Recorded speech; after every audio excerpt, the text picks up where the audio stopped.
we need to look at what kind of societies did black people come out of. What happened before this interference? Now, we came out of basic pluralistic societies, but we came out of sharing societies where nobody was very rich and nobody at all was poor. Now, an African in these societies would no more kill a deer and say, this is mine, than he would fly, because he didn't think that way. He thought of all property as belonging to the total community.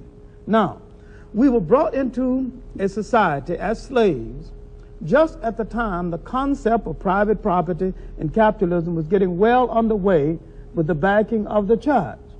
Now, there is a clash between the values of, the best values of the society we came out of and the society that enslaved us. And too many of us are tied up with these values, the sacredness of private property. What is so sacred about private property? What is so sacred about one man taking upon himself more than he could use in a lifetime while people walking by this mountain of wealth starving? Nothing particularly sacred about this. And these things did not exist in these old societies until these old societies began to have internal differences, and the European came in, and the African naively permitted him to arbitrate an African family dispute until we understand that up on sight, the African invited the European for dinner. That's the first thing he did. The Indian invited the European for dinner. The Polynesians invited the European for dinner. Now, if you invite people for dinner, first place, you've got plenty dinner, and you have a society that is traditionally hospitable to strangers. The Indians invited Christopher Columbus for dinner, the first thing they did. All right, now let's look at what was happening inside of Christopher Columbus's mind, and we can go to his own diary for this.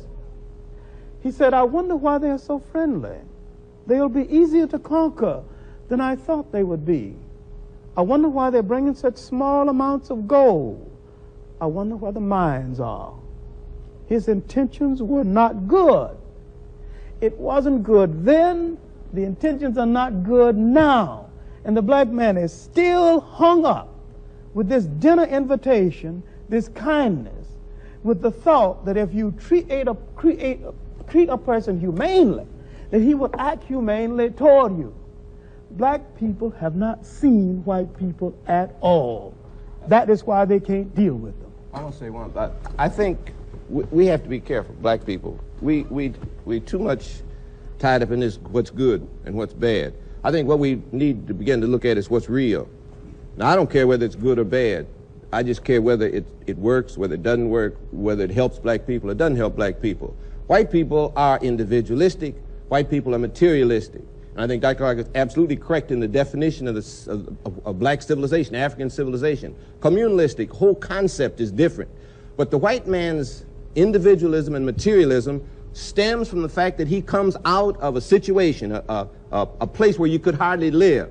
You know, the barren land where you could hardly grow, no resources, where they had to fight each other just to keep alive, and where each person had to try to steal all he could to keep somebody else from getting it so he could stay alive. Now that builds individualism and materialism. Now he didn't have much in the way of materialism, but he had the need, the desire, so he built ships, he built guns, everything in order to take something from somebody else. Now you got to realize that the black man came up in a wholly different kind of environment, where there was everything that a person needed. They didn't have to cheat and lie and steal to get enough to eat. Enough to eat was everywhere. Nobody had to take from somebody else. All the resources of the world were right there in the ground. They had everything. They didn't need to build ships and go conquer someplace else. If Africans built a ship, where would they go? Any place they went was worse than where they were. But the white man could build a ship and go any place, because any place he went was better than where he was. Anything that he could take was better than what he already had. So we're dealing with the cultures of two people that stem from the kind of situation in which they live. Black people today are trying to be individualistic and materialistic because we are now in a slave culture. The white man has dominated us so completely, we try to accept his values. What we've got to do is reject his values, go back and accept the old values that come from Africa, our own historic black values, and have a black value system that we put in opposition to the white man's materialism and individualism. Thank you very much, gentlemen. This week we have